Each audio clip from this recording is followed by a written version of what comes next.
Greenhouse: Management and Expert Practices for Beginners. Written by Maria Garretts. Narrated by Kevin Brooker. Table of Contents. 1. Introduction to Greenhouse Gardening. 2. Understanding greenhouse structures. 3. Selecting the right location for your greenhouse. 4. Essential tools and equipment. 5. Soil and growing mediums. 6. Seed selection and starting. 7. Watering and irrigation systems. 8. Temperature and humidity control. 9. Pest and disease management. 10. Crop planning and rotation. 11. Nutrient management and fertilization. 12.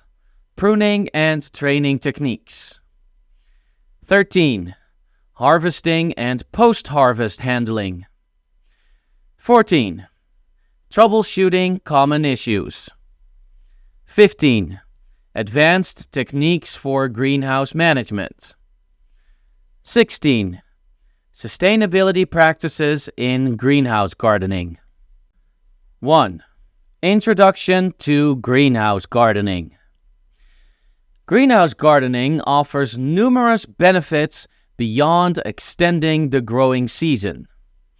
It provides a controlled environment that protects plants from pests, diseases, and extreme weather conditions, creating an ideal microclimate for optimal growth. With precise control over temperature, humidity, and light levels, gardeners can cultivate a wide range of plants that might not thrive in their local climate otherwise. Greenhouses also allow for efficient use of space, enabling vertical gardening, hydroponic systems, and other innovative cultivation techniques. Additionally, greenhouse gardening promotes sustainability by reducing water consumption, minimizing the need for chemical pesticides, and enabling year-round production of fresh, locally grown produce. 2. Understanding greenhouse structures. Understanding greenhouse structures is crucial for successful greenhouse gardening. Greenhouses vary in design, material, and features, each with its own advantages. Considerations include the frame material such as wood, aluminum, steel, or PVC, which affects durability and maintenance. The covering material, like glass or plastic, influences light transmission and insulation. Shapes range from traditional gable to hoop or dome structures, impacting ventilation and snow load resistance. Ventilation is critical for temperature and humidity control, often achieved through vents, louvers, or fans. Heating and cooling systems, such as radiant heating or evaporative cooling, may be necessary depending on climate. A sturdy foundation and proper anchoring are essential for stability and wind resistance. By understanding these elements, gardeners can select the most suitable greenhouse structure for their needs and optimize their gardening efforts. 3. Selecting the right location for your greenhouse. Selecting the right location for your greenhouse is essential for its success. Here are key factors to consider. Sunlight. Choose a location with ample sunlight exposure throughout the day, ideally facing south to maximize sunlight exposure during the winter months. Shade. Avoid areas shaded by trees, buildings, or other structures that can obstruct sunlight and hinder plant growth. Wind exposure. Position the greenhouse in a location protected from strong winds, which can damage the structure and stress plants. Consider natural windbreaks like trees or fences. Accessibility. Ensure easy access to water, electricity, and other utilities needed for maintaining the greenhouse. Accessibility also includes proximity to your home for convenience. Drainage. Select a site with good natural drainage to prevent waterlogging and soil saturation, which can lead to root rot and other issues. Topography. Choose a level area for easier construction and maintenance. Avoid low-lying areas prone to flooding or areas with steep slopes that may require extensive site preparation. Local regulations. Check local zoning regulations and building codes to ensure compliance with setback requirements, height restrictions, and other relevant regulations. By considering these factors, you can choose the optimal location for your greenhouse, providing the best conditions for plant growth and ensuring its long-term success. 4. Essential tools and equipment. In greenhouse gardening, a range of tools and equipment is essential for nurturing plants within a controlled environment. Hand tools like trowels, pruners, and cultivators are indispensable for tasks such as planting, transplanting, and pruning. Watering equipment, including hoses, watering cans, and drip irrigation systems, ensures plants receive adequate moisture. Potting supplies like pots, trays, and potting soil are necessary for starting seeds and transplanting seedlings. Support structures such as trellises and stakes provide stability for climbing plants. Temperature and humidity monitoring tools like thermometers and hygrometers help maintain optimal growing conditions. Ventilation equipment such as vents and fans circulate air to prevent overheating and humidity buildup. Shading materials like shade cloth protect plants from excessive sunlight. Pest control measures, including traps and organic pesticides, safeguard against pests and diseases. Workbenches provide a workspace for various gardening tasks, while storage solutions keep tools and supplies organized. Safety equipment like gloves and goggles ensures protection while working with plants and chemicals. These tools and equipment are essential for successful greenhouse gardening and promoting healthy plant growth throughout the year. 5. Soil and growing mediums. Soil and growing mediums are vital components of greenhouse gardening, providing the foundation for plant growth and development. Here's a look at the importance of soil and various growing mediums. 1. Soil. Good quality soil is the cornerstone of successful greenhouse gardening. It provides essential nutrients, water retention, and aeration for plant roots.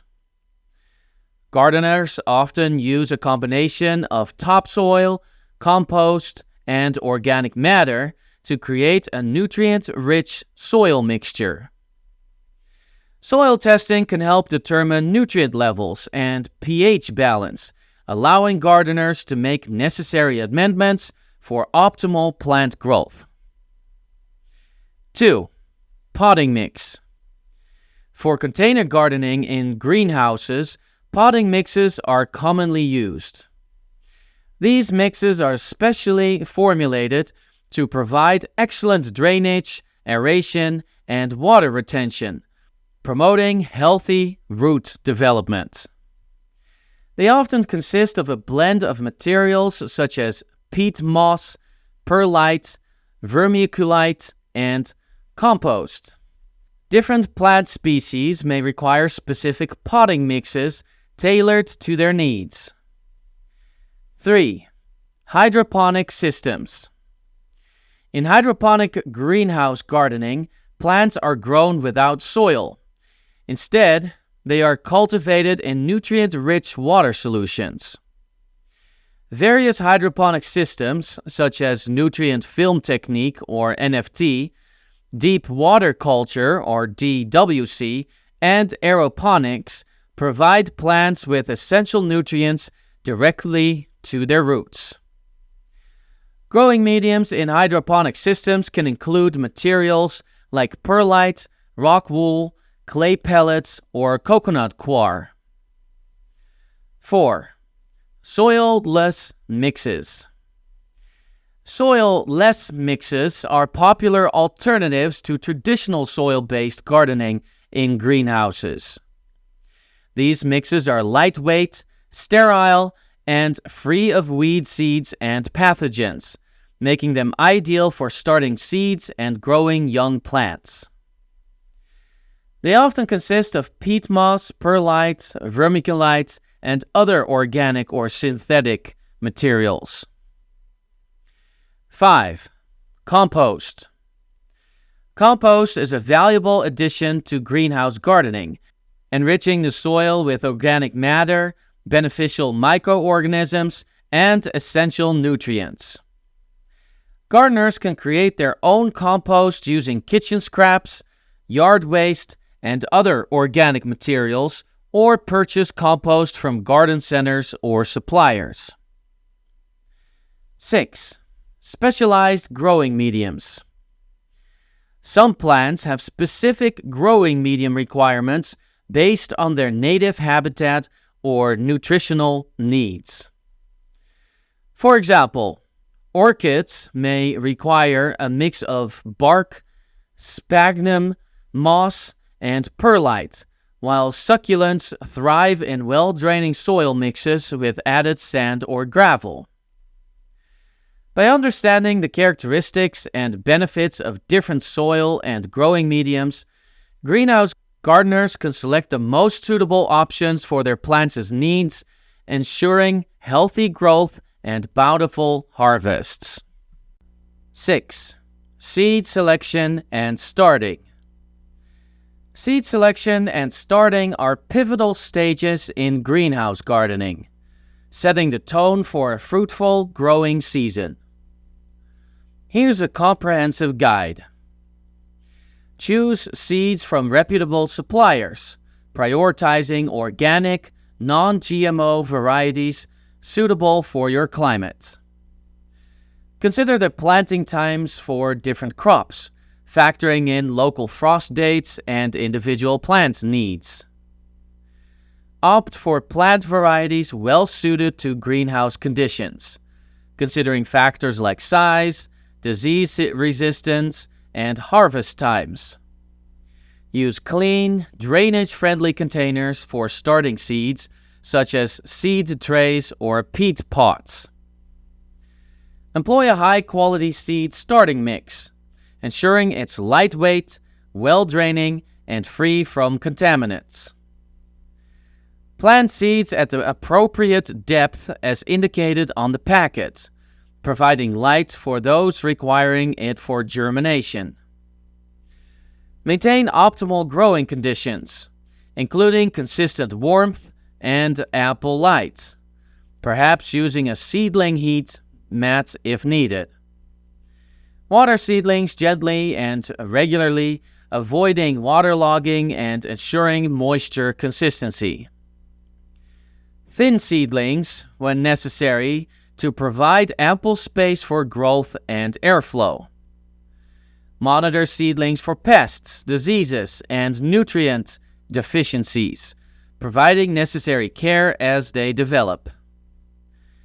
By following these steps and prioritizing quality seeds, you'll establish a strong foundation for successful greenhouse gardening. 7. Watering and irrigation systems. Watering and irrigation systems are essential for greenhouse gardening, ensuring plants receive adequate moisture for healthy growth. Here's an overview of various methods. Hand watering. This traditional approach involves manually watering plants using a watering can or hose, offering flexibility and control. Drip irrigation. This system delivers water directly to plant roots through tubes and emitters, conserving water and reducing weed growth. Soaker hoses. Porous hoses release water along their length, providing slow, deep watering and minimizing water waste. Sprinkler systems. These distribute water over a large area, effective for large greenhouses but less efficient than drip systems. Capillary matting. Absorbent fabric beneath plant trays wicks water from a reservoir, ideal for seedlings and young plants. Hydroponic systems. Water serves as a primary medium, delivering nutrients directly to roots, maximizing growth and yields. Automated irrigation controllers. These regulate watering schedules based on preset parameters, ensuring consistent watering while minimizing labor. Rainwater harvesting. Collecting and storing rainwater reduces reliance on municipal sources, promoting sustainability. By choosing the right watering method, gardeners can efficiently manage moisture levels, fostering healthy plant growth and maximizing yields. 8.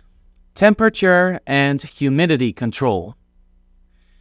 Temperature and humidity control are essential in greenhouse gardening, impacting plant health and productivity.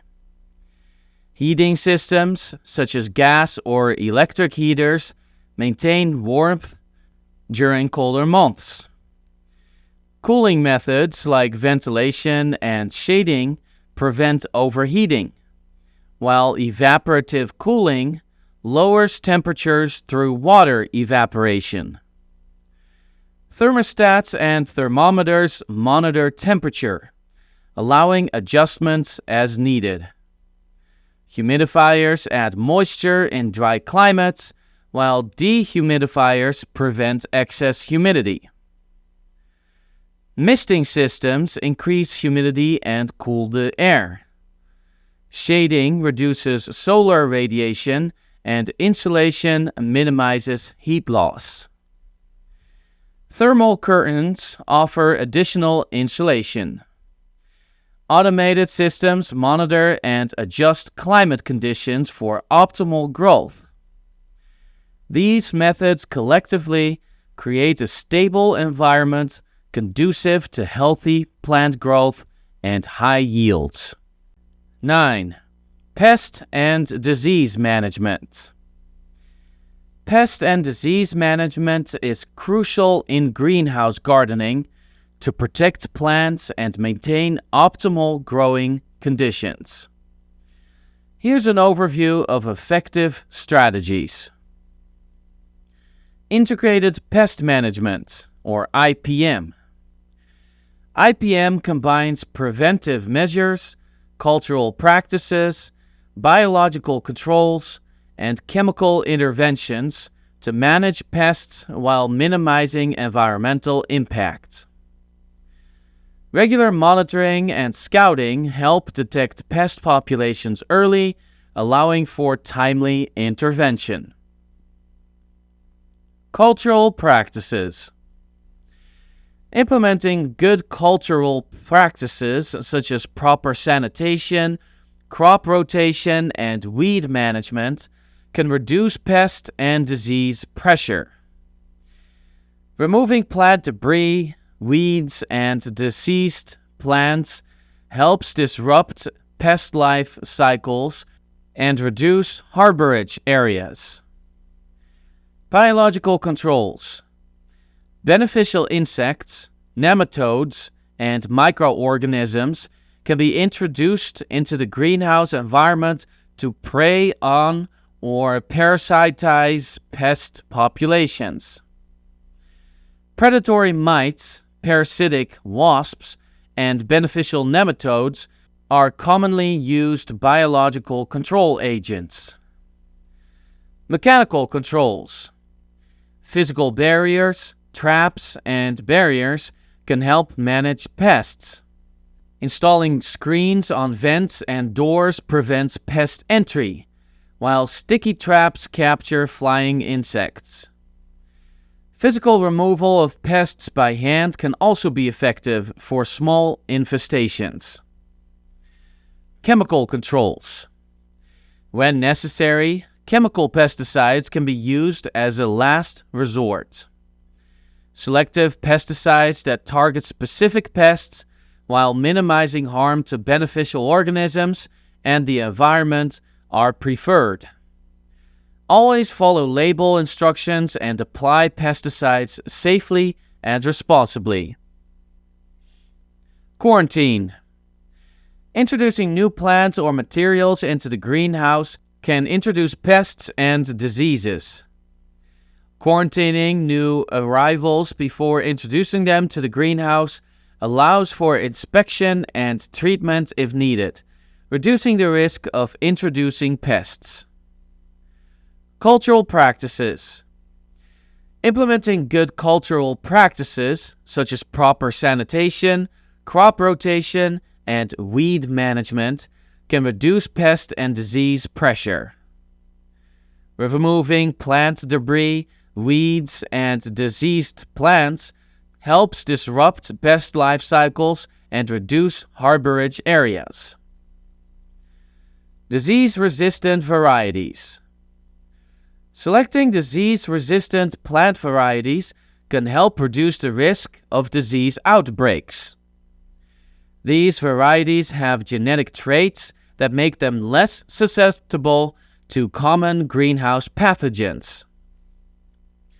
By integrating these pest and control management strategies into greenhouse operations, gardeners can effectively control pest populations, minimize disease outbreaks, and maintain a healthy growing environment for their plants. 10. Crop planning and rotation.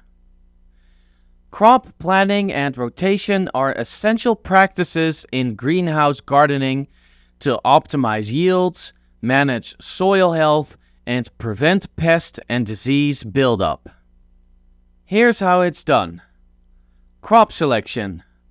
Choose a diverse range of crops suited to your climate, greenhouse size, and market demand. Consider factors like growth habits, nutrient needs, and compatibility with your growing system. Succession planting. Plant multiple plantings throughout the growing season to maximize productivity and extend harvests. Staggering planting dates ensures a continuous supply of fresh produce. Companion planting.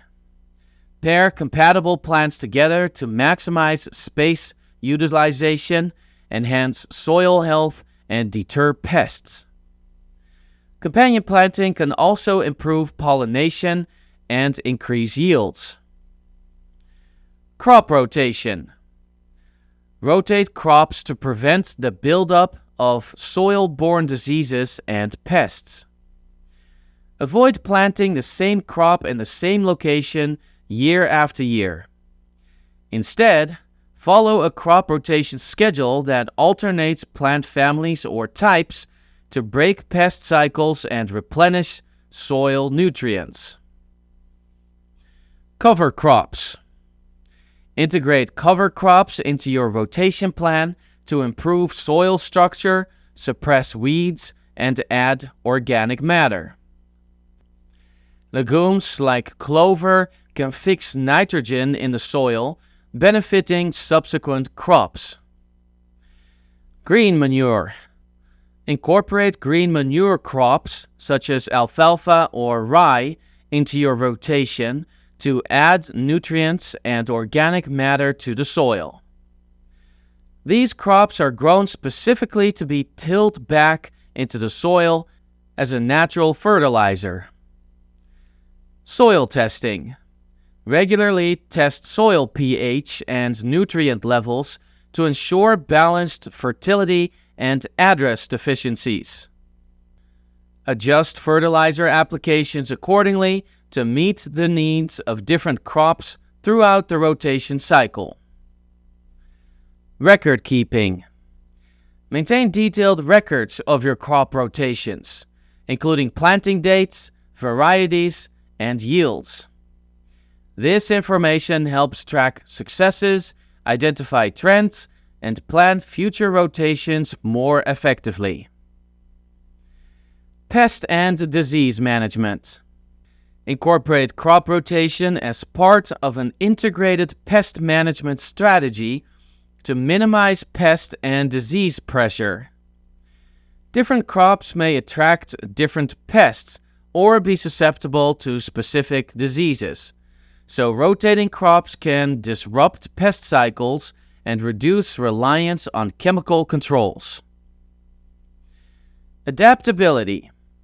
Remain flexible in your crop planning and rotation to respond to changing conditions, market demand, and unexpected challenges.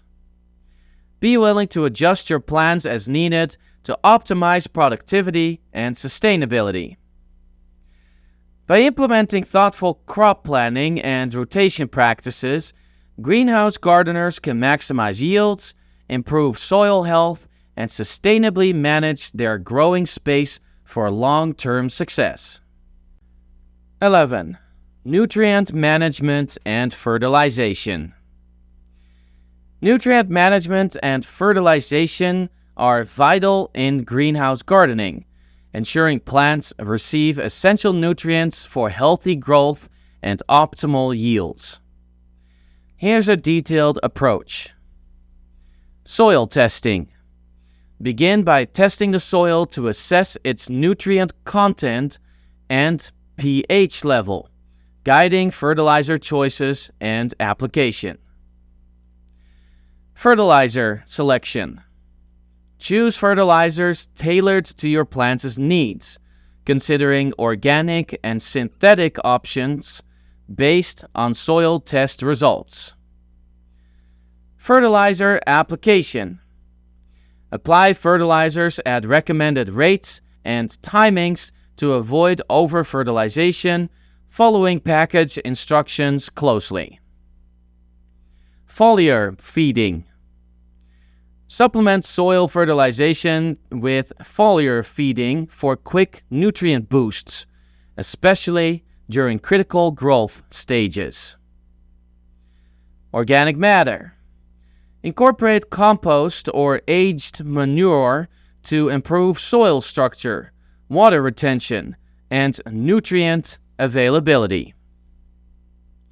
Microbial inoculants. Use beneficial bacteria and fungi to enhance nutrient uptake and soil health, fostering symbiotic relationships with plant roots. pH adjustment. Monitor and adjust soil pH levels with the preferred range or slightly acidic to neutral to optimize nutrient availability. Water management. Adopt proper watering practices to prevent nutrient leaching and ensure efficient nutrient uptake by roots. By implementing these strategies, greenhouse gardeners can maintain healthy soil, promote robust plant growth, and achieve high-quality yields. 12. Pruning and training techniques. Pruning and training techniques are essential practices in greenhouse gardening to manage plant growth, improve air circulation, and maximize yields. Here's how it's done. Start by selecting appropriate pruning tools such as pruners, shears, and saws, ensuring they are sharp and clean to minimize plant damage and disease spread. Understand the growth habits of different plant species and prune accordingly to encourage desired growth patterns, such as bushiness or upward growth. Remove dead, damaged, or diseased branches and leaves regularly to prevent the spread of pests and diseases and promote overall plant health. Thin out overcrowded areas to improve air circulation and light penetration, reducing the risk of fungal diseases and promoting uniform growth. Espaliering. This helps support heavy fruiting branches, maximize space utilization, and improve harvest efficiency.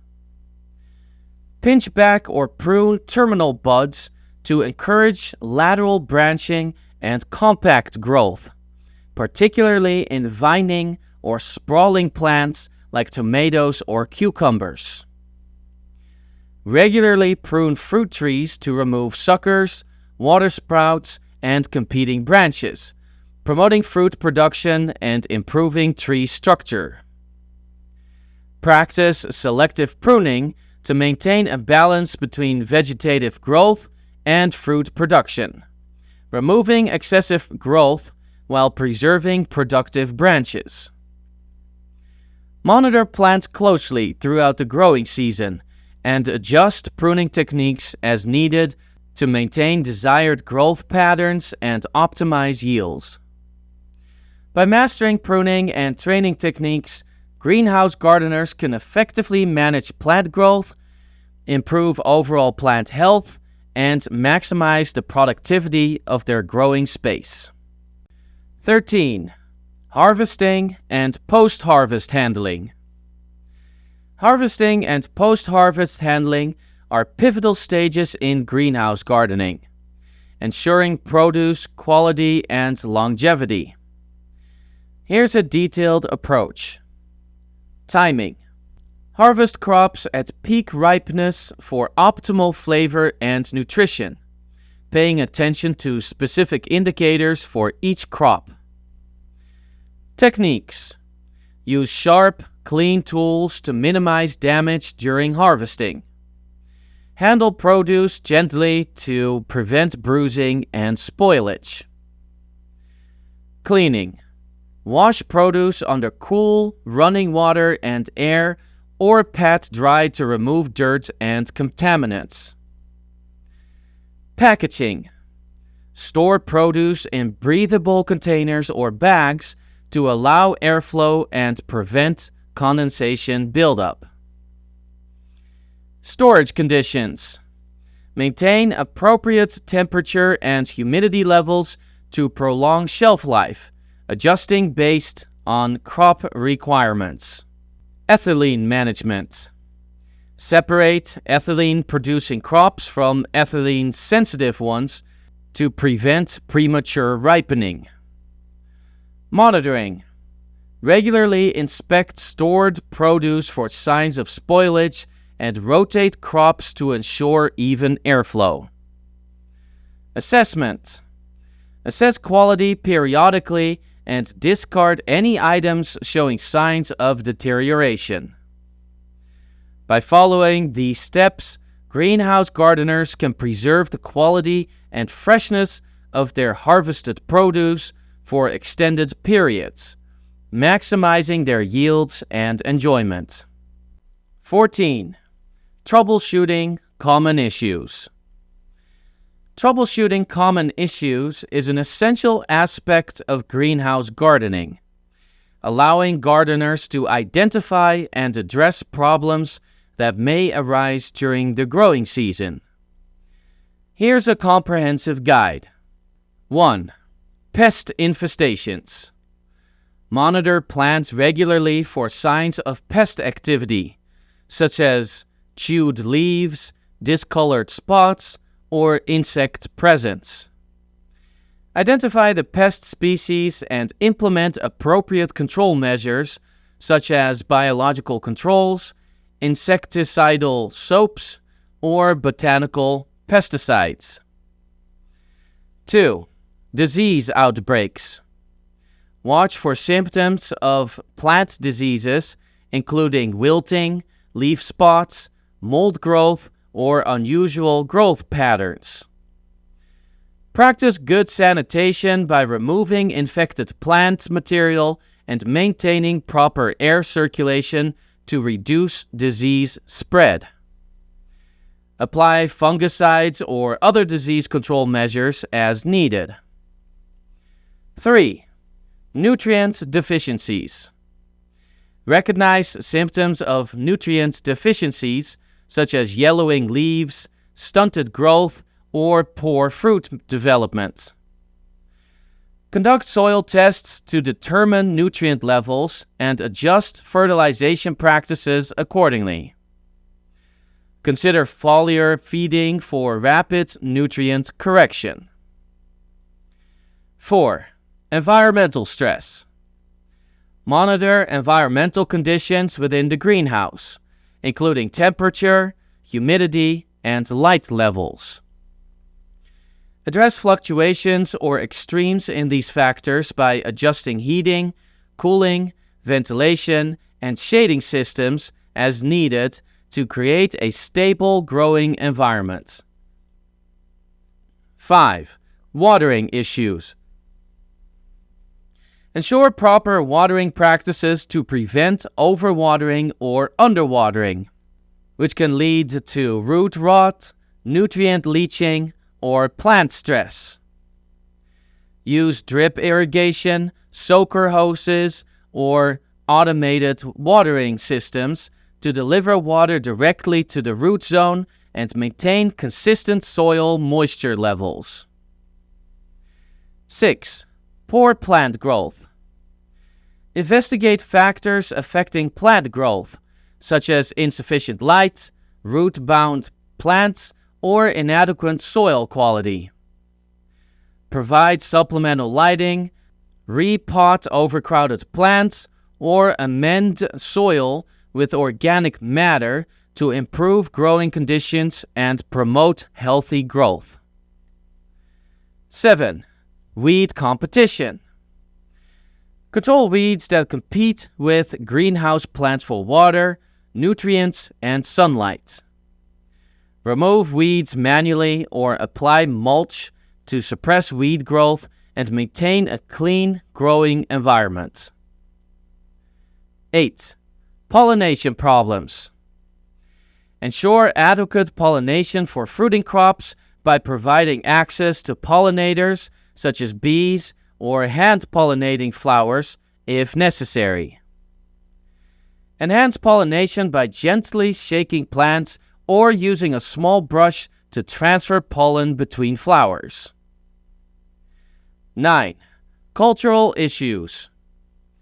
Address cultural problems like improper planting depth, overcrowding, or incorrect spacing. Follow recommended planting guidelines and adjust spacing as needed to optimize plant growth and airflow. 10. Pest resistance and adaptation. Rotate crops and use integrated pest management strategies to prevent pest resistance and adaptation to control measures. Incorporates diverse planting schemes and biological controls to maintain pest control effectiveness. By proactively identifying and addressing common issues in greenhouse gardening, gardeners can maintain healthy plants, optimize yields, and enjoy successful growing seasons. 15. Advanced techniques for greenhouse management. Advanced techniques for greenhouse management involve utilizing cutting-edge technologies and innovative practices to optimize plant growth, resource efficiency, and overall productivity. Here are some advanced techniques. Climate control systems. Implement sophisticated climate control systems that monitor and regulate temperature, humidity, CO2 levels, and ventilation automatically. These systems may include sensors, actuators, and computerized controllers to maintain optimal growing conditions. Precision irrigation. Employ precision irrigation techniques such as drip irrigation, micro-irrigation, or fertigation systems that deliver water and nutrients directly to plant roots with high precision. This minimizes water waste, reduces nutrient leaching, and maximizes plant uptake efficiency. Hydroponic and aeroponic systems. Embrace hydroponic or aeroponic growing systems that cultivate plants without soil using nutrient-rich water solutions or misted air instead. These systems promote faster growth, higher yields, and efficient resource utilization compared to traditional soil-based methods. Vertical farming. Explore vertical farming techniques that stack plant growth vertically to maximize space utilization and production capacity within the greenhouse. Vertical farming systems may incorporate shelves, racks, or towers equipped with specialized lighting and irrigation systems. Lighting optimization. Utilize advanced lighting technologies such as LED grow lights with customizable spectra and intensity settings to provide optimal light conditions for plant growth. Implement light supplementation or light spectrum manipulation techniques to enhance photosynthesis and influence plant development. Environmental monitoring and data analytics. Install environmental monitoring sensors to collect real-time data on temperature, humidity, light levels, and other parameters. Analyze this data using advanced analytics tools to optimize growing conditions, predict plant responses, and improve decision-making processes. Closed-loop systems. Design closed-loop greenhouse systems that recycle and reuse water, nutrients, and other resources to minimize waste and environmental impact. Closed-loop systems may incorporate rainwater harvesting, greywater recycling, and nutrient recovery technologies.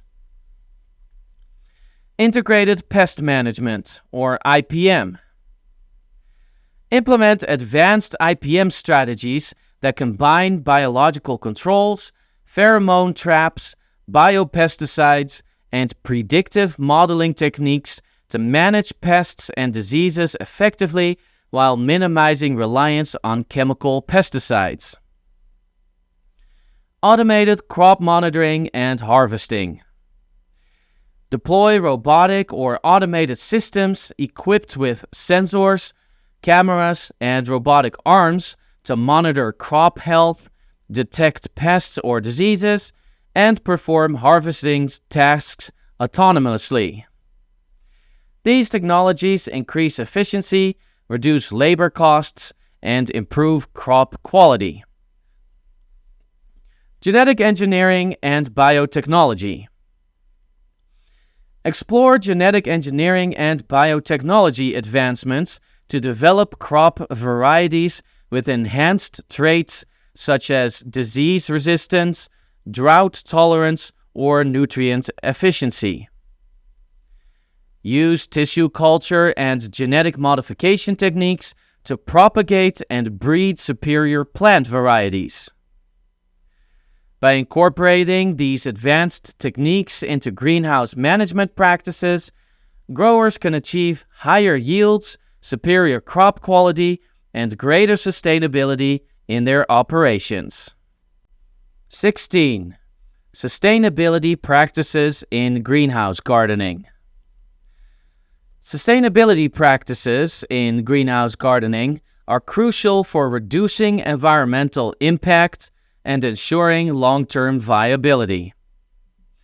This involves utilizing energy-efficient technologies like LED lighting and thermal curtains, as well as implementing renewable energy sources such as solar panels or wind turbines. Additionally, water conservation methods like drip irrigation and rainwater harvesting help minimize water use, while practices such as covered cropping and composting improve soil health. Integrated pest management strategies prioritize biological controls over chemical pesticides, and efforts to protect pollinators and conserve biodiversity are also essential. Waste reduction measures, including recycling and composting, further contribute to sustainability, along with carbon sequestration techniques like agroforestry. Finally, community engagement initiatives help educate others on sustainable gardening practices and environmental stewardship. By adopting these practices, greenhouse gardeners can reduce their ecological footprint and contribute to a healthier planet. You have been listening to Greenhouse: Management and Expert Practices for Beginners. Written by Maria Garrett. Narrated by Kevin Brooker.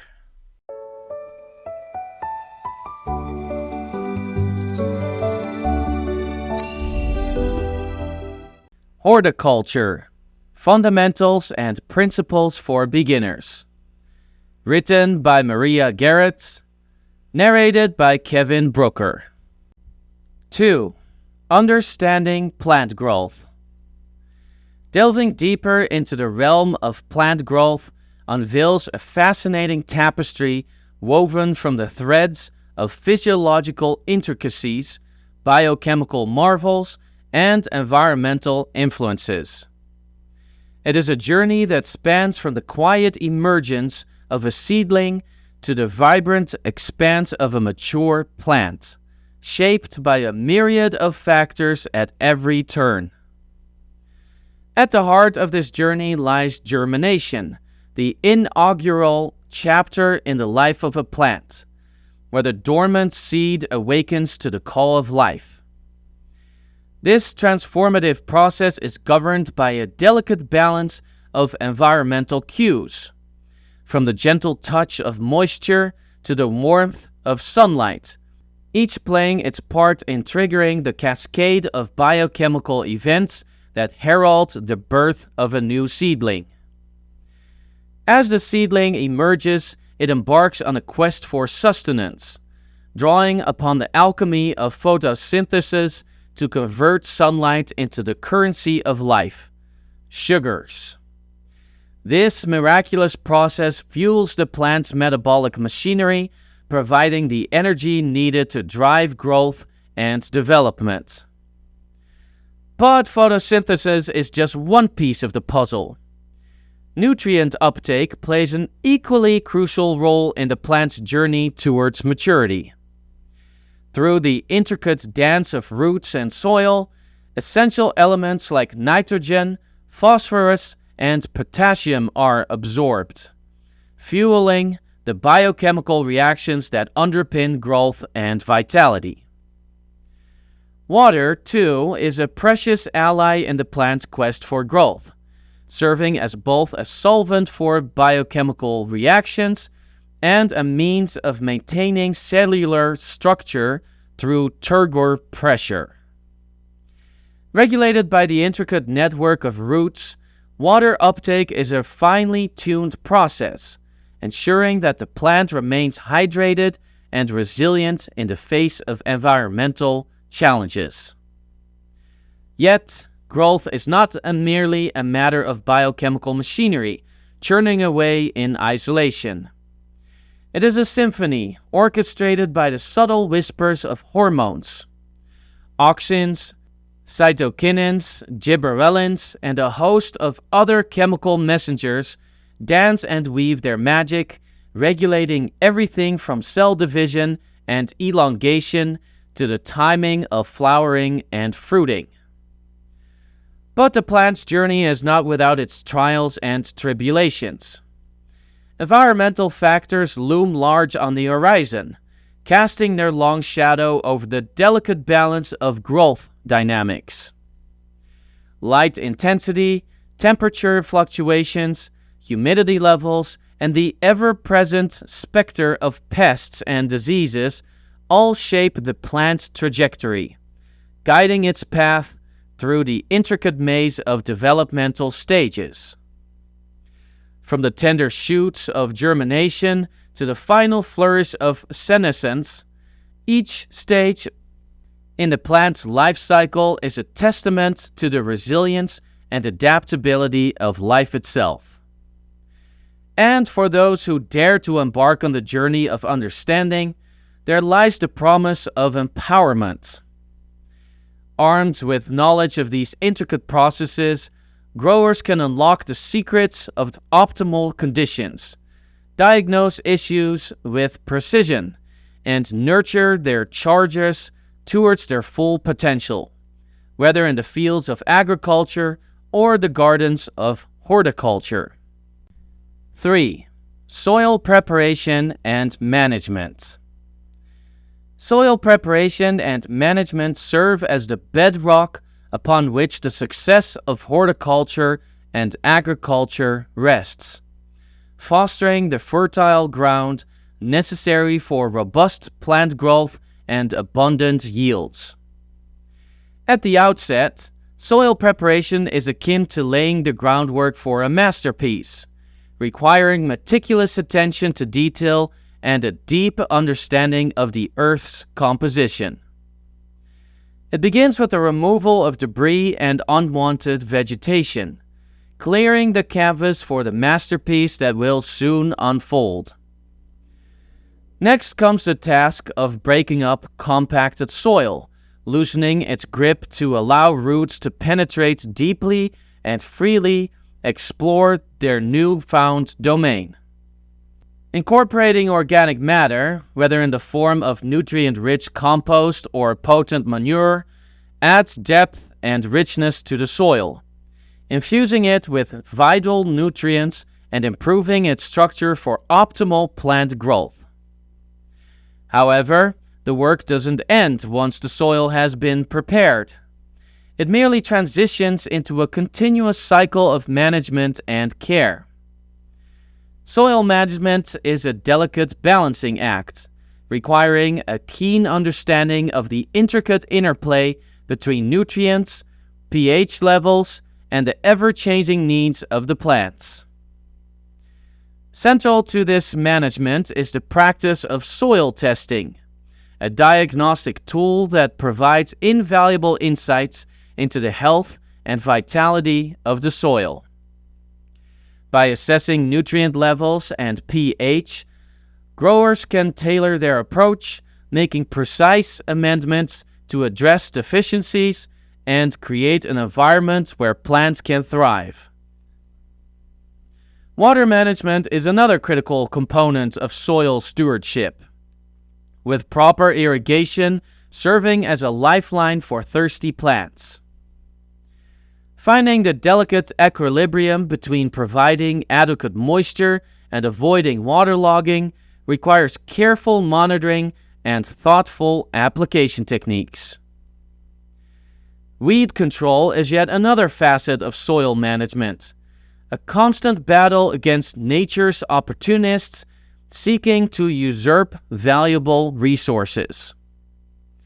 By implementing strategies to minimize weed competition, growers can ensure that their crops have unfettered access to the nutrients and water they need to flourish.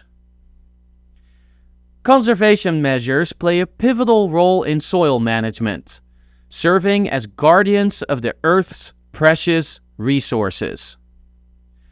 Mulching acts as a protective blanket, shielding the soil from erosion and temperature extremes, while also conserving moisture and suppressing weeds. Cover cropping, meanwhile, adds another layer of complexity to the soil ecosystem, fostering biodiversity and enhancing soil fertility through the symbiotic relationship between plants and microorganisms. In essence, soil preparation and management are not just tasks to be checked off a list. They are ongoing commitments to stewardship and sustainability. By nurturing the very foundation upon which our food grows, we ensure a bountiful harvest today and preserve the vitality of the land for generations to come. 4. Plant propagation techniques. Plant propagation encompasses diverse techniques essential for reproducing and increasing plant numbers. Seed propagation involves sowing seeds directly into soil or starting them indoors. Cutting propagation utilizes portions of stems, roots, or leaves from a parent plant to grow new ones. Division divides clumps of plants into smaller sections, each with roots and shoots, for replanting. Layering encourages root formation on stems while attached to the parent plant before separation. Grafting joins tissues of two different plants, often used in fruit tree propagation. Tissue culture or micropropagation grows plant cells or tissues in controlled environments to produce new plants, ideal for mass propagation and conservation efforts. 5. Basic botany for horticulture. Basic botany forms the foundation of horticulture, providing insights into plant structure, function, and growth. Here's an overview. 1. Plant anatomy. Understanding plant anatomy involves studying the structure and organization of plant tissues and organs. This includes roots, stems, leaves, flowers, and fruits, each with specific functions crucial for plant growth and reproduction. 2. Plant physiology. Plant physiology explores the biochemical and physiological processes that occur within plants. This includes photosynthesis, respiration, transpiration, and nutrient uptake, which are essential for energy production, growth, and metabolism. 3. Plant taxonomy. Plant taxonomy involves the classification and naming of plants based on their morphological and genetic characteristics. Taxonomy helps identify and categorize plants, facilitating communication among horticulturists and botanists. 4. Plant growth and development. Understanding the stages of plant growth and development is vital for horticultural practices such as propagation, pruning, and flowering induction. Factors influencing growth, such as hormones, environmental cues, and genetic factors, are also studied. 5. Plant reproduction. Plant reproduction involves the processes by which plants produce offspring. This includes sexual reproduction through seeds and flowers, as well as asexual reproduction methods like vegetative propagation. 6. Plant ecology. Plant ecology explores the interactions between plants and their environment. This includes studying plant adaptations to different habitats, interactions with other organisms, and the impact of environmental factors on plant distribution and abundance. By grasping these fundamental principles of botany, horticulturists can make informed decisions regarding plant selection, cultivation practices, pest management, and environmental stewardship, ultimately enhancing the productivity and sustainability of horticultural systems. 6. Selecting and caring for plants. Selecting and caring for plants involves understanding their preferences, environmental needs, and maintenance requirements. Begin by assessing the conditions of your garden or space, considering factors like sunlight, soil type, and climate. Choose plants that thrive in these conditions, matching their hardiness, size, and water requirements to your preferences and available resources. When planting, ensure proper soil preparation, spacing, and watering to promote healthy root development and establishment. Water plants regularly, adjusting frequency based on weather and soil moisture levels, and use mulch to retain moisture and suppress weeds. Fertilize plants as needed to provide essential nutrients using organic or slow-release fertilizers to minimize environmental impact.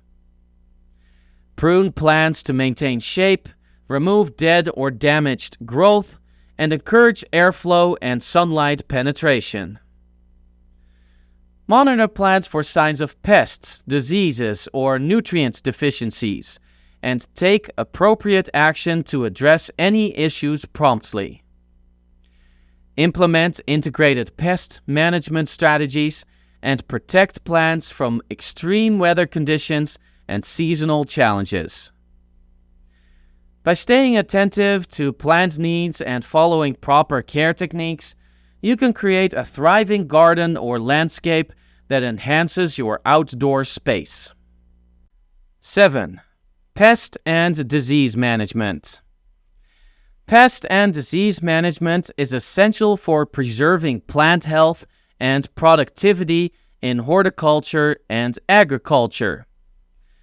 Effective strategies include preventive measures such as selecting disease-resistant plant varieties, practicing crop rotation, and maintaining proper sanitation. Cultural practices like proper watering, fertilization, pruning, and spacing to promote plant vigor and resilience. Biological control methods utilizing natural enemies of pests, such as predatory insects, parasitic wasps, and beneficial nematodes. Mechanical control techniques including physical barriers, traps, and hand-picking to manage pests. Chemical control, when necessary, employing insecticides, fungicides, and herbicides judiciously and following label instructions. Integrated pest management, or IPM, combining multiple strategies to minimize reliance on chemical controls and maximize effectiveness. Monitoring and scouting plants regularly for signs of pests, diseases, and nutrient deficiencies. Record keeping to track pest and disease occurrences, control measures applied, and outcomes for informed decision-making. By integrating these approaches, growers can effectively manage pests and diseases while promoting sustainable plant production. 8. Watering and irrigation methods. Watering and irrigation methods are essential for maintaining plant health and promoting optimal growth. Here's an overview of common techniques. Hand watering involves manually applying water to plants using tools like watering cans or hoses, ideal for small gardens and container plants. Sprinkler irrigation distributes water evenly over the soil surface through a network of pipes and sprinkler heads, suitable for lawns and large garden beds. Drip irrigation delivers water directly to the root zone of plants through hoses, emitters, and drip lines, minimizing water loss and ideal for gardens and shrub beds. Soaker hoses release water along their length, providing slow and efficient watering for garden beds and plant rows. Subsurface irrigation systems deliver water below the soil surface, reducing water loss and weed growth, commonly used in commercial agriculture and landscapes. Automatic irrigation systems, such as timers and controllers, automate watering schedules for precise control and efficient water use. Consider factors like plant water requirements, soil type, and climate when selecting a watering method to ensure healthy plant growth while conserving water. 9. Pruning and training plants. Pruning and training are indispensable practices for maintaining plant health, shaping growth, and promoting desired forms. Pruning selectively removes plant parts like branches and stems to eliminate dead, diseased, or damaged tissue, enhance structure and shape, and stimulate new growth. Various techniques include thinning to reduce density, heading to promote branching, deadheading for continuous blooming, crown reduction to control size, and rejuvenation for vigorous growth. Tools such as hand pruners, loppers, and pruning saws are employed based on plant size and type.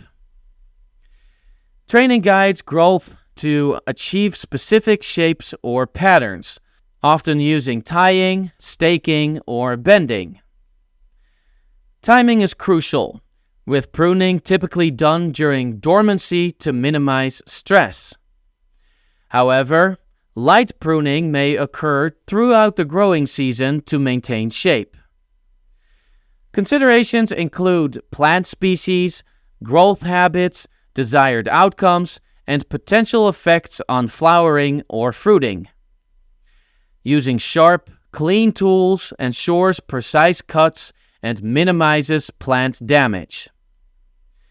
Mastering these techniques allows gardeners to cultivate healthy, aesthetically pleasing landscapes and maximize plant productivity.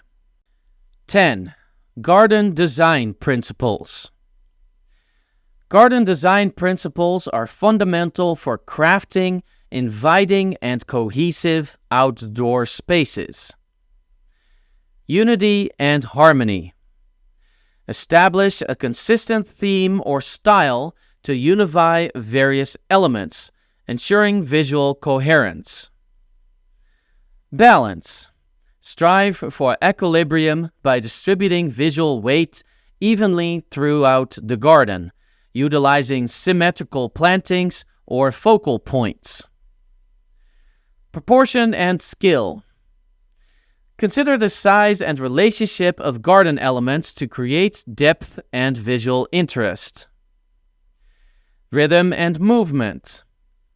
Incorporate features that guide the eye and encourage exploration, such as meandering pathways or repeating patterns. Contrast.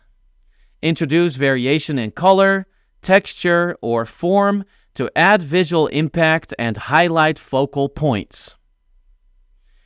Functionality. Design with practicality in mind, incorporating elements like seating areas and pathways for usability. Seasonal interest. Plan for year-round appeal by selecting plants that provide visual interest in different seasons. Sustainability. Embrace eco-friendly practices like water-wise landscaping and native plantings to promote environmental health. Personalization. Infuse the garden with your personality and preferences through plant choices, garden art, and themed areas. Adaptability. Design with flexibility to accommodate growth and changes over time, ensuring the garden remains dynamic and resilient. By applying these principles, gardeners can create outdoor spaces that are not only visually captivating, but also functional, sustainable, and reflective of their unique style and needs. 11. Harvesting and storing produce. Harvesting and storing produce effectively is akin to orchestrating a symphony, where each note must be perfectly timed and every instrument tuned to perfection. It begins with the careful selection of produce, ensuring that each fruit or vegetable is harvested at the pinnacle of its ripeness, when flavors are most vibrant, textures are optimal, and nutrients are at their peak. This requires a keen eye and a gentle touch, delicately plucking each item from the vine or soil, handling it with the utmost care to avoid bruising or damage. Once harvested, the journey of preservation begins. The produce is ushered into a world of cool darkness, where the conditions mimic the tranquility of its natural habitat. Proper storage is essential, with ventilated spaces allowing for airflow to prevent the buildup of moisture, which can hasten spoilage. Breathable packaging acts as a shield, protecting delicate skins while allowing the produce to breathe, ensuring that it remains crisp and vibrant for as long as possible. However, the art of preservation extends beyond mere storage. It is a dance of separation, as fruits and vegetables are segregated to prevent the spread of ripening agents and the premature decay of their companions. Regular inspections become a ritual, as vigilant guardians monitor their charges for any signs of spoilage, swiftly removing any offenders before they can taint the entire harvest. Yet, even the most vigilant guardian may find themselves with an abundance beyond immediate consumption. In these moments, preservation methods become a saving grace, allowing the bounty of the harvest to be captured and savored long after the season has passed. Whether through canning, freezing, drying, or pickling, these techniques transform excess produce into treasures of the pantry, preserving not only their physical form, but also the memories of seasons past. In the end, these practices are not merely about extending the shelf life of produce. They are about the essence of nature's bounty. They are about honoring the labor of the hands that toiled in the fields, the sun that kissed the earth, and the rain that nourished the soil. They are about savoring the flavors of summer in the depths of winter and celebrating the abundance that the earth so generously provides. 12. Sustainable horticulture practices. Sustainable horticulture practices stand as beacons of responsibility in a world increasingly attuned to the urgent call for environmental stewardship. Rooted in the ethos of care and preservation, these practices are not merely about reaping immediate rewards, but about sowing the seeds of a flourishing future for generations to come. At the heart of sustainable horticulture lies a commitment to nurturing the very foundation upon which life flourishes, the soil. Soil enrichment becomes a sacred duty, as growers strive to replenish and revitalize the earth with organic matter, compost, and natural amendments.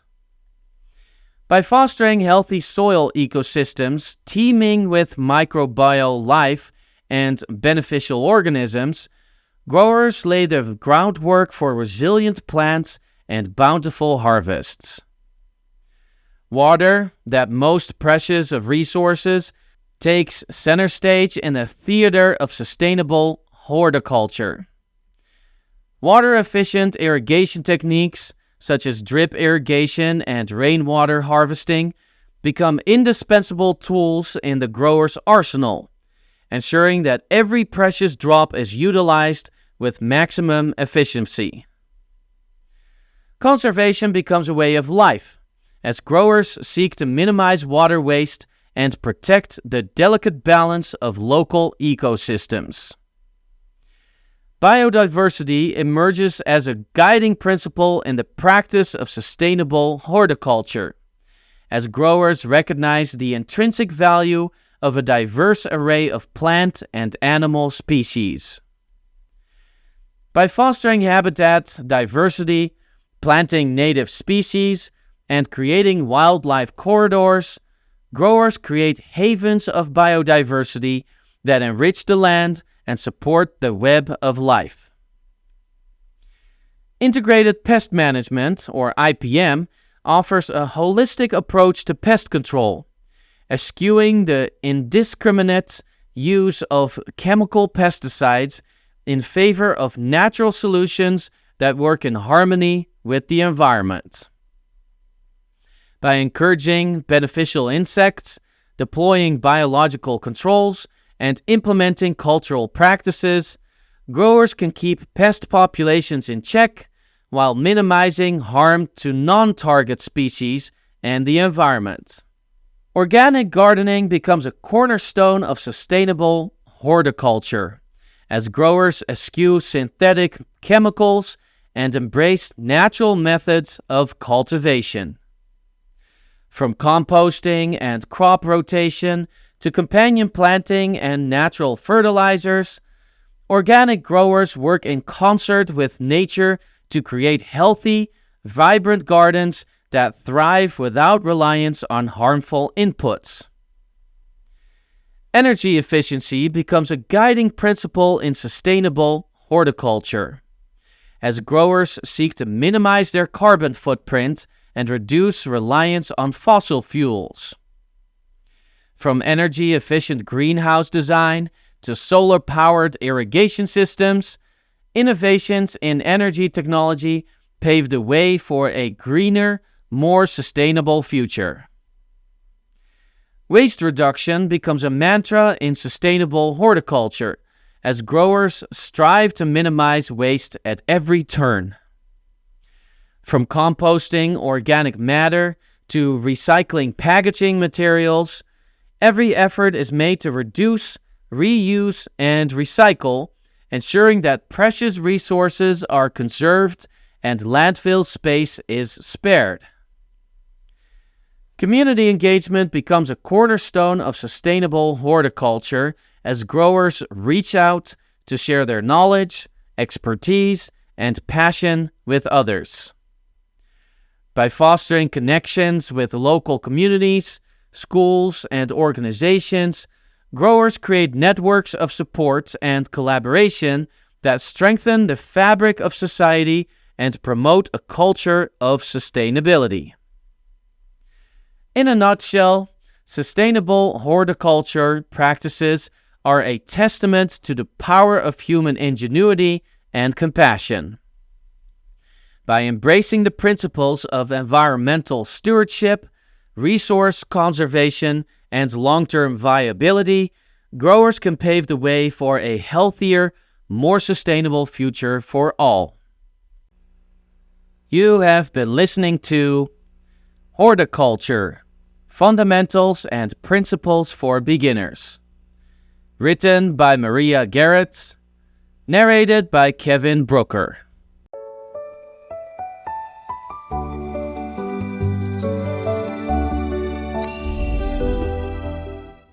Irrigation Systems: Fundamentals and Principles for Beginners, written by Maria Garrett, narrated by Kevin Brooker. 1. Introduction to Irrigation Systems.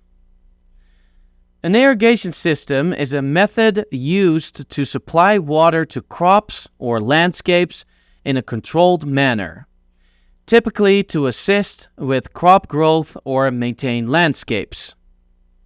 There are various types of irrigation systems, including drip irrigation, sprinkler systems, and flood irrigation, each with its own advantages and applications. Here's a more detailed overview. Drip irrigation. This method involves delivering water directly to the roots of plants through a network of tubes, pipes, and emitters. It's highly efficient as it minimizes water wastage by delivering water precisely where it's needed. Drip irrigation is often used in agriculture, landscaping, and gardens. Sprinkler systems. Sprinklers distribute water over a large area in a manner similar to rainfall. They are commonly used in agriculture, sports fields, and residential lawns. Sprinkler systems can be stationary or mobile, with various types of sprinkler heads to accommodate different needs. Flood irrigation. This traditional method involves flooding fields with water, allowing it to soak into the soil and reach plant roots. While simple and low cost, flood irrigation can lead to water wastage and soil erosion if not managed properly. It's commonly used in large-scale agriculture, particularly in areas with abundant water resources. Center pivot irrigation. This method involves rotating sprinklers mounted on wheeled towers around a central pivot point, covering circular areas of farmland. It's efficient for large-scale agriculture, providing uniform water distribution while minimizing labor and water usage. Subsurface irrigation. This system delivers water directly to the root zone of plants below the soil surface. It's effective in conserving water and minimizing evaporation, making it suitable for arid regions or water-sensitive crops. Smart irrigation systems. These incorporate sensors, weather data, and automation technology to optimize water usage based on factors like soil moisture levels, weather forecasts, and plant water requirements. Smart irrigation systems help conserve water and improve crop yields by delivering water precisely when and where it's needed. Each irrigation system has its pros and cons, and the choice depends on factors such as the type of crop, soil conditions, climate, water availability, and budget constraints. Proper design, installation, and maintenance are essential for maximizing efficiency and minimizing environmental impact. 2. The importance of irrigation management. The significance of irrigation management cannot be overstated. It plays a pivotal role in agricultural success, environmental protection, and water conservation. By managing irrigation systems effectively, farmers can optimize water usage, reduce expenses, and enhance crop yields. Furthermore, efficient irrigation practices aid in conserving water resources, mitigating soil erosion, and alleviating the impacts of droughts and water scarcity. Effective irrigation management encompasses several key aspects. Water efficiency. Implementing methods such as drip irrigation and smart systems to deliver water precisely where and when it's needed, minimizing losses from evaporation and runoff. Soil health. monitoring soil moisture, texture, and structure to maintain optimal conditions for plant growth, preventing issues like waterlogging and erosion. Crop water requirements. Understanding the water needs of different crops at various growth stages and adjusting irrigation schedules accordingly to avoid overwatering or underwatering. Environmental impact.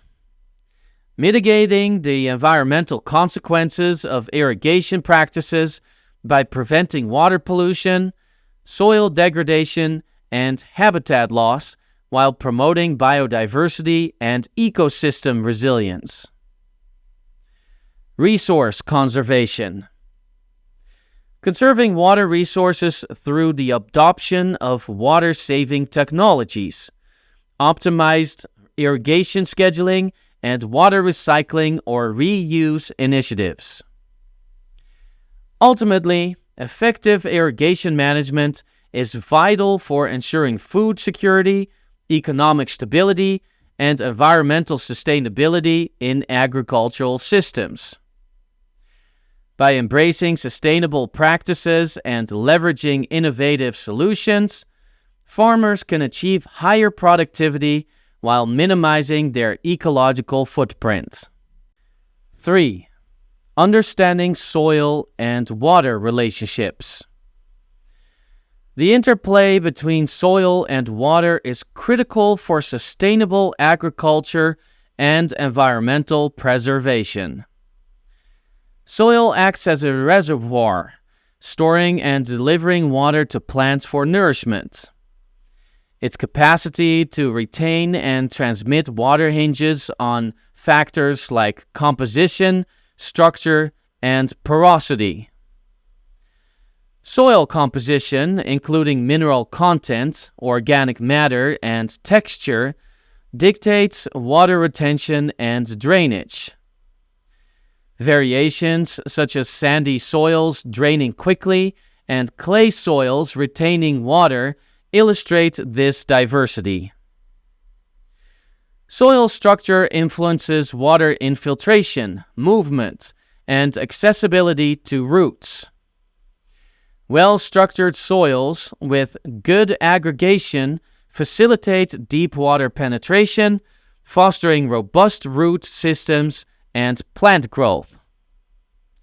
Soil porosity, determined by pore spaces between particles, regulates water infiltration and storage. Compacted soils impede water movement, increasing runoff and erosion risks. Water holding capacity, particularly in soils rich in organic matter, is crucial for sustaining plant growth during dry spells. Capillary action, powered by water's surface tension and soil water attraction, enables upward water movement through soil pores. This process aids root water uptake and moisture distribution. The soil-water relationship drives essential soil processes like nutrient cycling, microbial activity, and soil structure formation. Adequate soil moisture sustains microbial decomposition, nutrient release, and root development, supporting healthy plant growth and ecosystem functioning. Understanding and managing soil-water dynamics are pivotal for optimizing agricultural productivity, conserving water resources, and mitigating climate change impacts. Practices like soil conservation, irrigation management, and soil amendment enhance soil health, water efficiency, and crop resilience. 4. Types of irrigation systems. There are different types of irrigation systems. Here is the list. Drip irrigation delivers water directly to plant roots through a network of tubes and emitters, minimizing waste.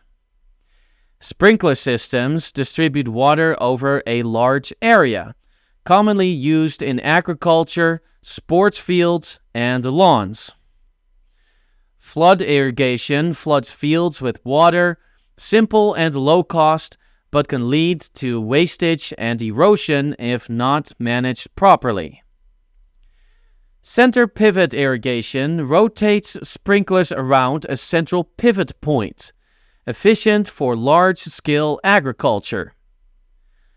Subsurface irrigation delivers water below the soil surface, conserving water and minimizing evaporation. Smart irrigation systems use sensors and data to optimize water usage based on factors like soil moisture and weather forecasts. Surface irrigation. Surface irrigation is a method where water is distributed over the soil surface and allowed to infiltrate into the soil. It's one of the oldest and most common irrigation techniques, particularly in areas with flat terrain and clayey soils. Surface irrigation systems include techniques such as furrow irrigation, border irrigation, and basin irrigation. In furrow irrigation, water is directed down small channels, or furrows, between crop rows, allowing it to infiltrate and wet the soil.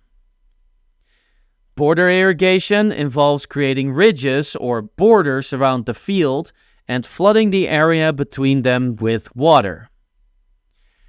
Basin irrigation, on the other hand, involves forming small depressions or basins around individual plants or groups of plants and flooding them with water.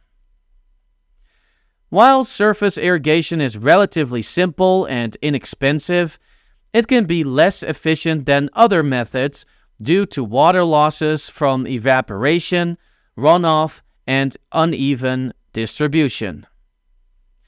However, with proper management and modernization, surface irrigation systems can still be effective for irrigating a wide range of crops, particularly in regions with limited water resources. Sprinkler irrigation. Sprinkler irrigation is a technique where water is distributed over the soil surface in the form of droplets or a fine spray, mimicking natural rainfall. This method is commonly used in agriculture, landscaping, and residential settings. Sprinkler systems consist of a network of pipes, pumps, valves, and sprinkler heads.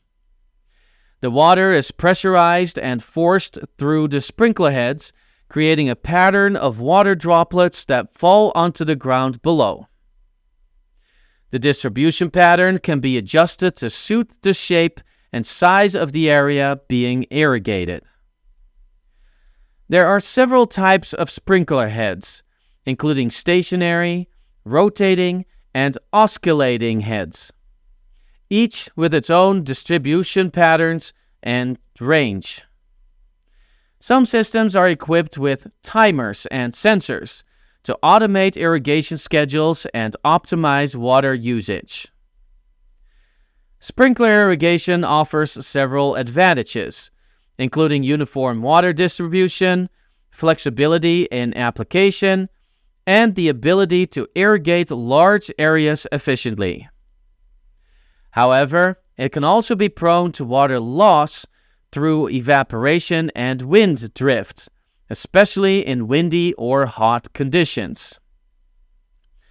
Overall, sprinkler irrigation is a versatile and effective method for watering crops, lawns, and gardens, providing growers with the flexibility to adapt to varying water needs and environmental conditions. Drip irrigation. Drip irrigation is a precise and efficient method of delivering water directly to the root zone of plants. Water is slowly released through a network of tubes, pipes, and emitters, placed near or at the base of plants. This targeted approach minimizes evaporation, runoff, and water wastage. Drip irrigation systems can be tailored for various applications, including agriculture, landscaping, and home gardens. They excel in areas with limited water resources or uneven terrain.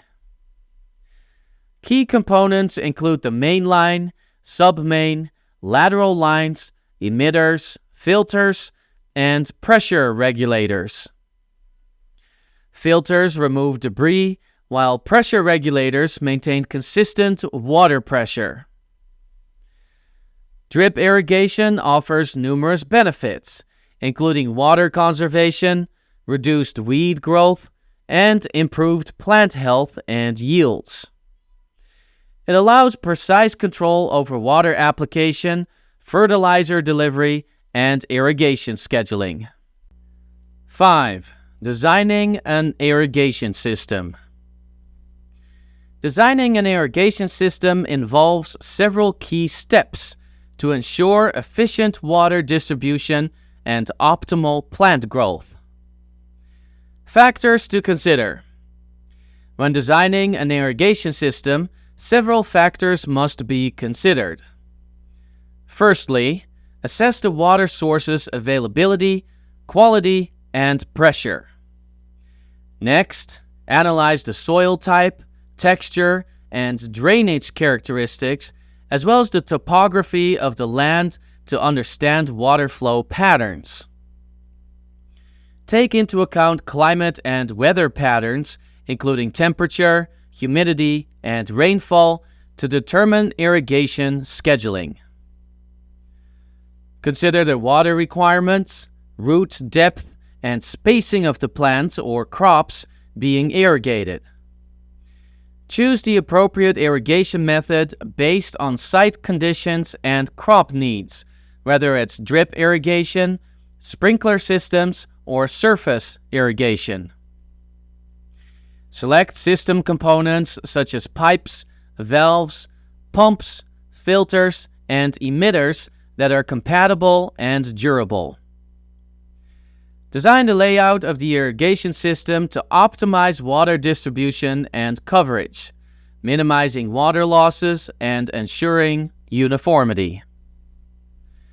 Incorporate water-saving features and practices into the design, such as soil moisture sensors and rain sensors, to improve water efficiency and conservation.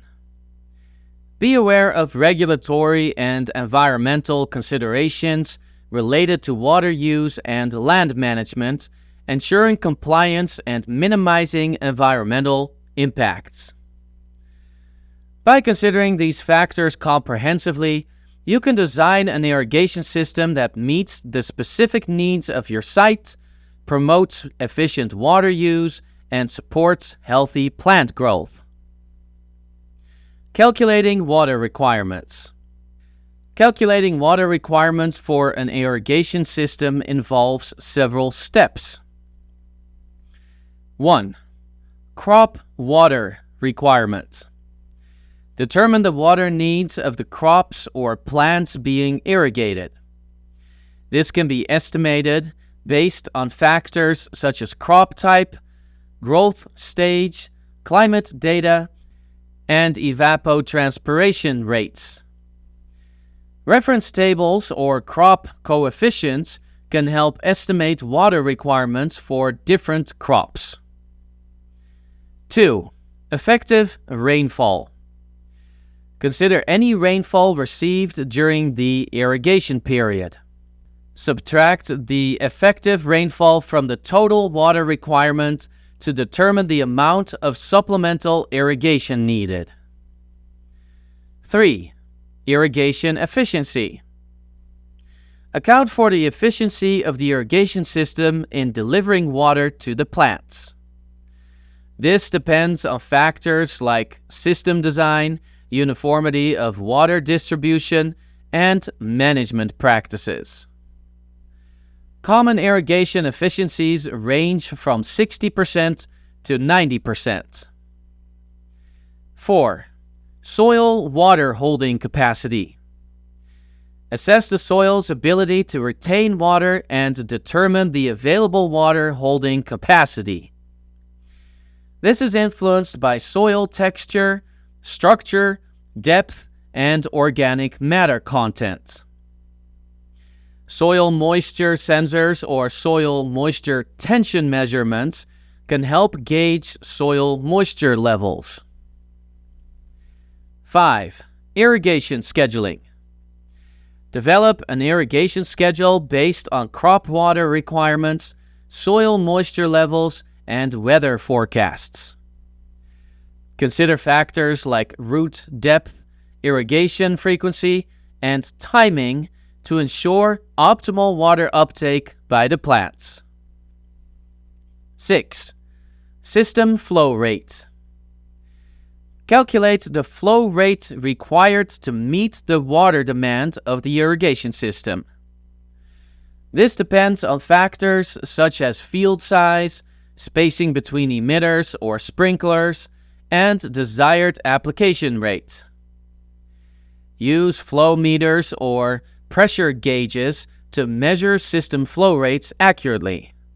By carefully considering these factors and calculations, you can determine the water requirements for your irrigation system and ensure efficient water management to support healthy plant growth while minimizing water waste.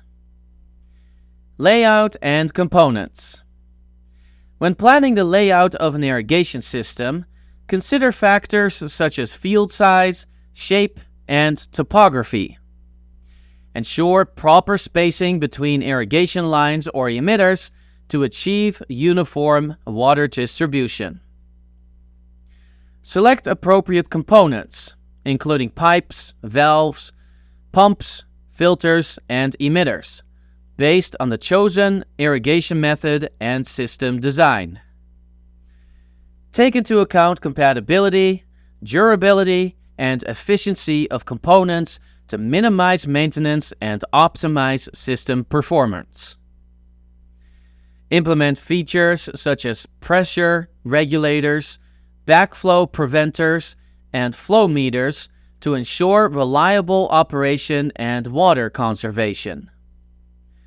Design the layout to facilitate ease of access for maintenance and repairs, and consider factors like system capacity and expansion possibilities for future needs. 6. Installing and maintaining drip irrigation systems. When installing a drip irrigation system, begin by laying out the mainline tubing along the desired irrigation route, ensuring it is properly connected to a reliable water source with adequate filtration and pressure regulation. Next, install submain and lateral lines, positioning them strategically to deliver water to individual plants or rows. Place emitters or drip tubing at suitable intervals along the lateral lines, taking into account plant spacing and water requirements, and secure all connections with appropriate fittings and clamps to prevent leaks. During maintenance, regularly inspect the system for clogs, leaks, or damage to tubing, emitters, or fittings. Clean or replace clogged emitters and filters as needed to maintain optimal water flow. Adjust irrigation schedules based on plant growth, weather conditions, and soil moisture levels to avoid over- or underwatering. Before freezing temperatures occur, winterize the system by draining water from the lines and protecting exposed components from frost damage. Properly store and maintain equipment during the off-season to prolong its lifespan and ensure reliable performance in the future. Regularly monitor and adjust the system to optimize water distribution and plant health, addressing any issues promptly to prevent further damage or inefficiencies. Preparation and installation process. The preparation and installation process for a drip irrigation system involves several key steps. Begin with a site assessment, evaluating factors like soil type, plant layout, and water source availability.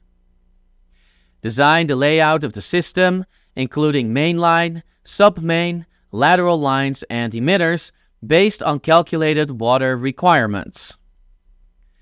Gather all necessary materials, ensuring compatibility and appropriateness for the planned layout.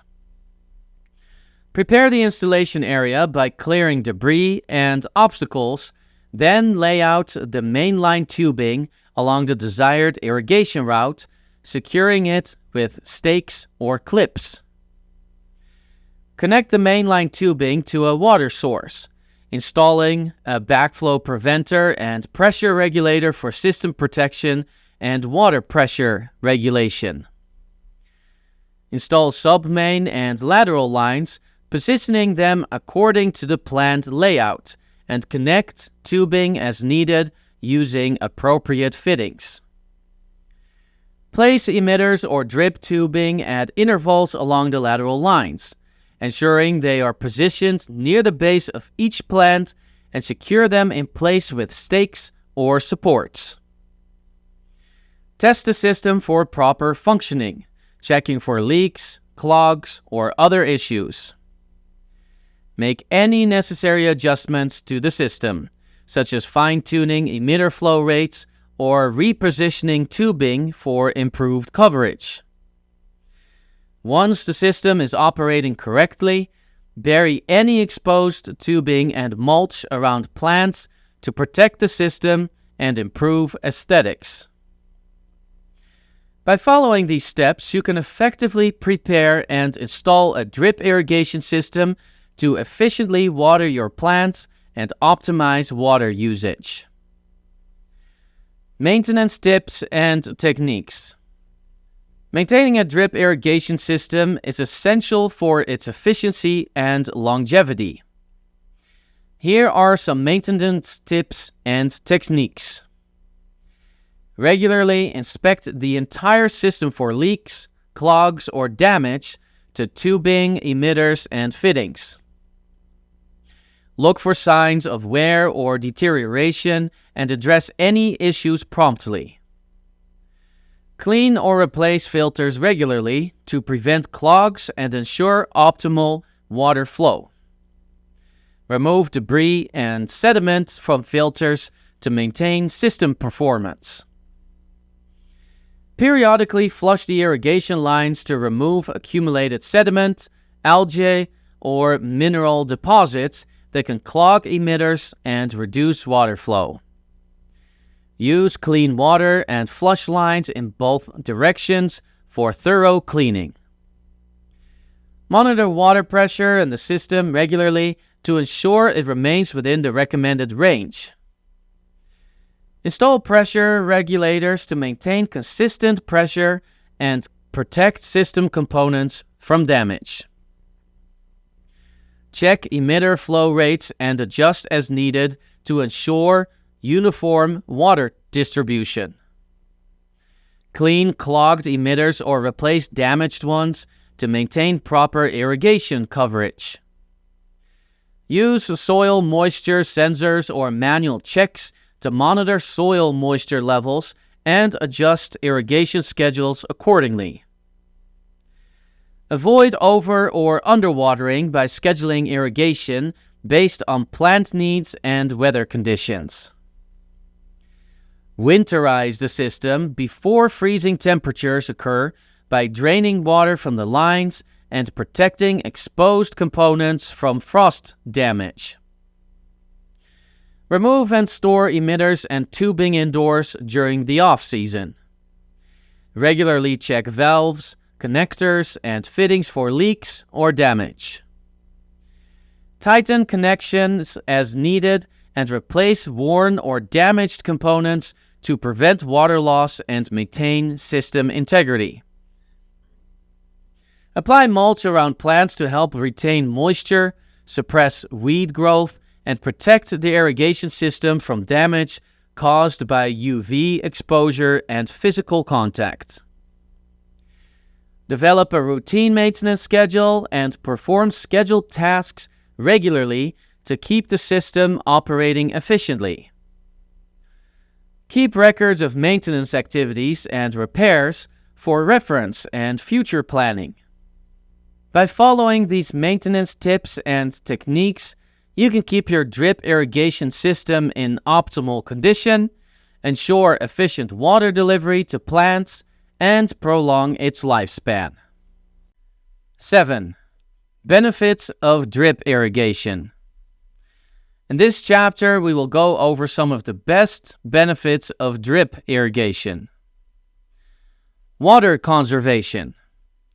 Water conservation is critical for sustainable freshwater resource management and ecosystem protection.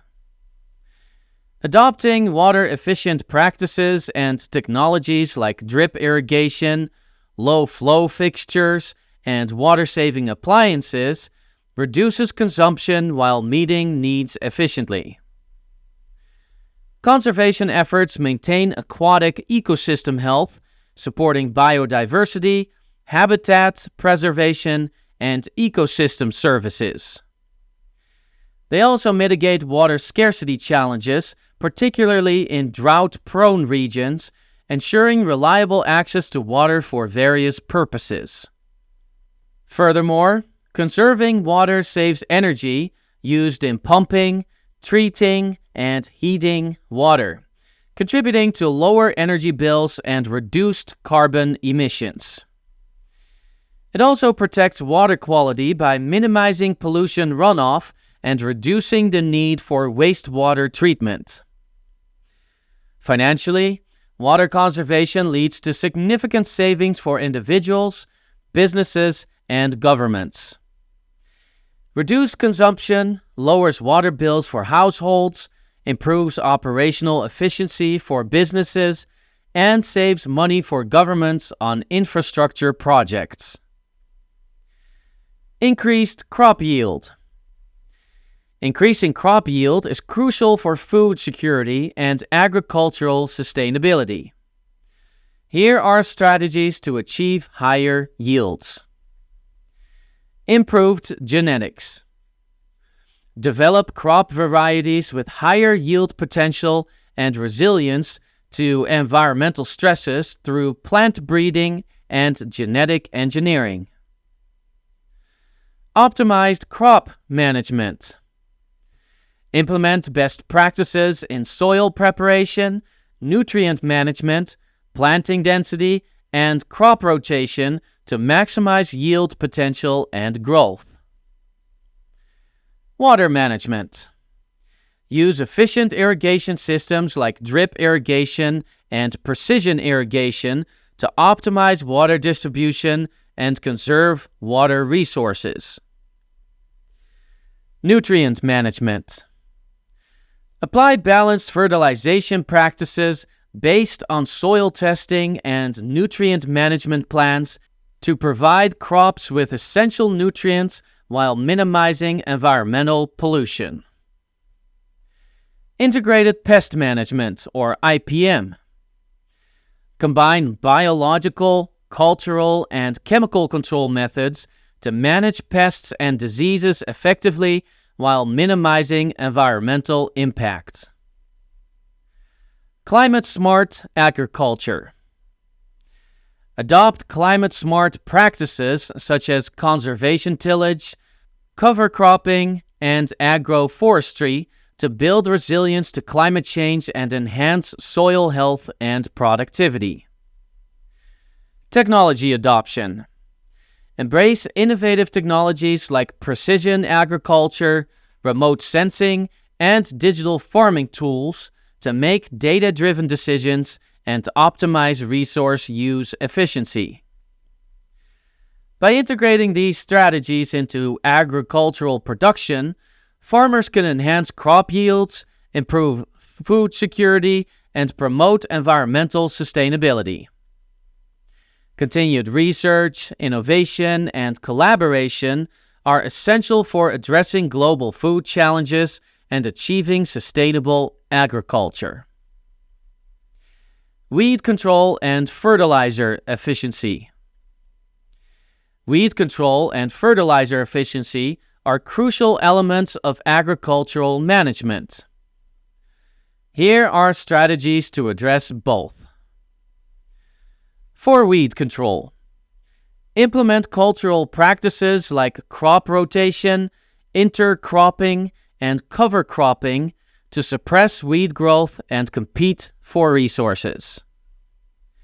Apply organic or synthetic mulches to suppress weed emergence, conserve soil moisture, and improve soil health. Utilize mechanical methods such as hand weeding, hoeing, or mechanical cultivation to physically remove weeds from fields.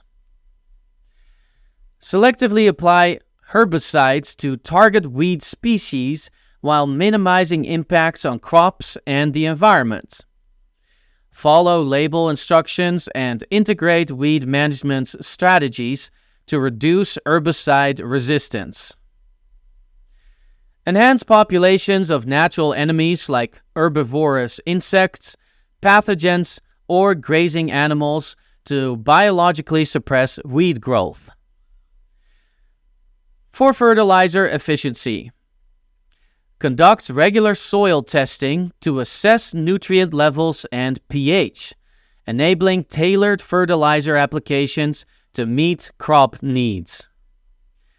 Develop nutrient management plans based on soil tests, results, and crop nutrient requirements, optimizing fertilizer application rates, timing, and placement.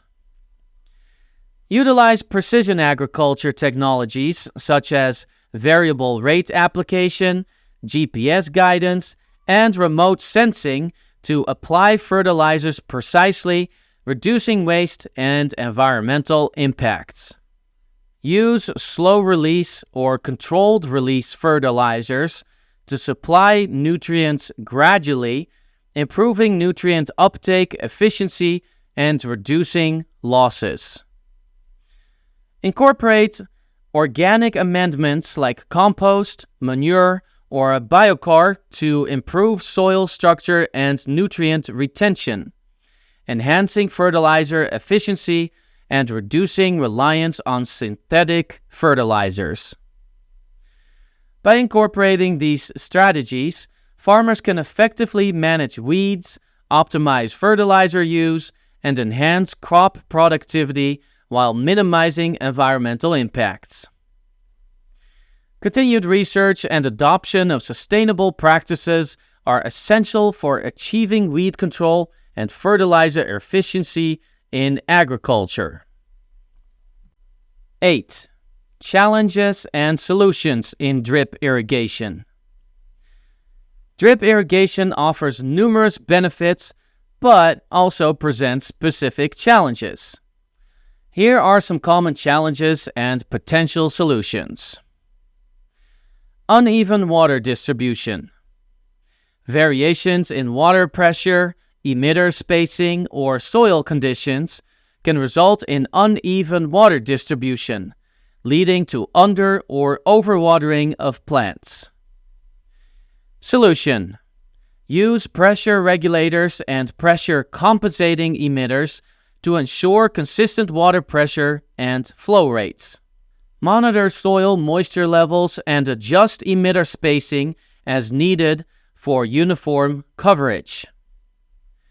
System maintenance. Drip irrigation systems require regular maintenance to ensure optimal performance and longevity. This includes inspecting for leaks, repairing damaged components, and replacing worn-out parts. Solution: develop a maintenance schedule and perform routine inspections and repairs as needed. Train personnel on proper maintenance procedures for timely upkeep. High initial costs. The upfront costs of installing a drip irrigation system can be relatively high compared to other methods. Solution: consider long-term benefits and cost savings associated with water conservation, improved crop yields, and reduced labor requirements. Explore financial options or government incentives to help offset initial investment costs. Knowledge and skills. Designing, installing, and managing a drip irrigation system requires specialized knowledge and skills. Solution: seek training and educational resources on drip irrigation principles, design considerations, and best practices. Consult irrigation professionals or extension services for guidance and assistance in implementation. By addressing these challenges with appropriate solutions, farmers and growers can maximize the benefits of drip irrigation and overcome potential obstacles to successful implementation. Clogging and emitter issues. Clogging and emitter issues are common challenges in drip irrigation systems.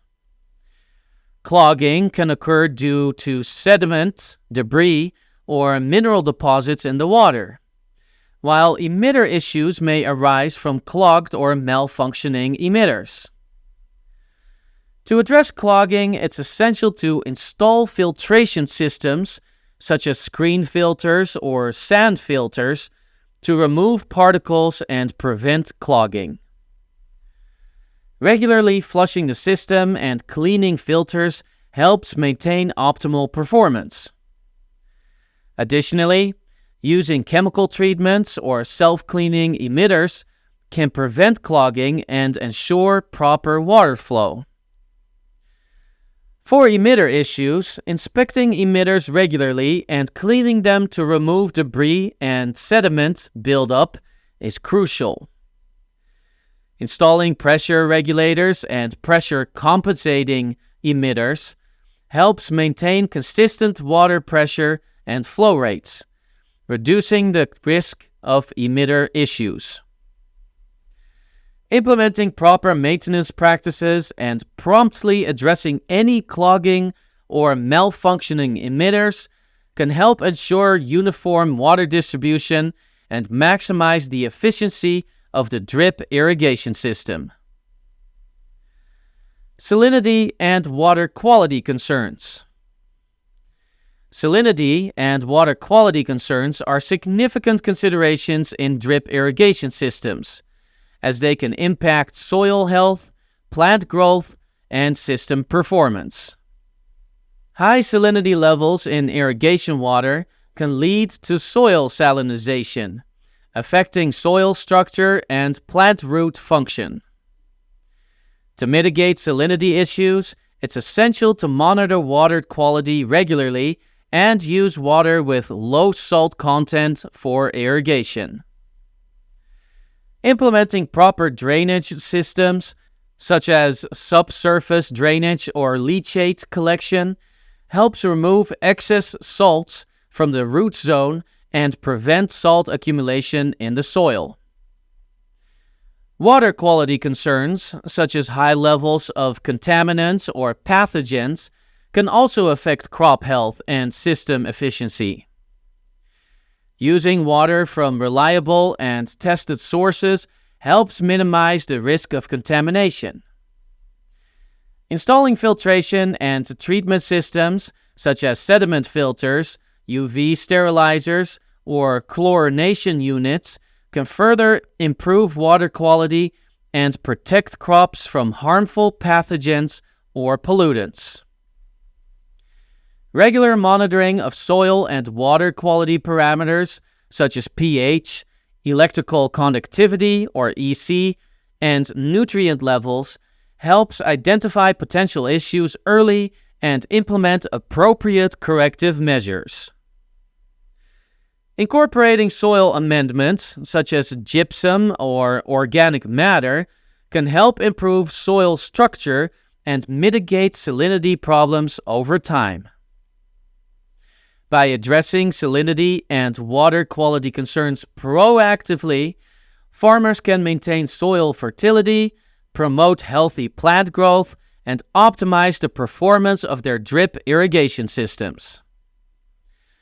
Collaboration with agricultural experts and extension services can provide valuable guidance and support in managing these challenges effectively. You have been listening to Irrigation Systems, Fundamentals and Principles for Beginners, written by Maria Garrett, narrated by Kevin Brooker.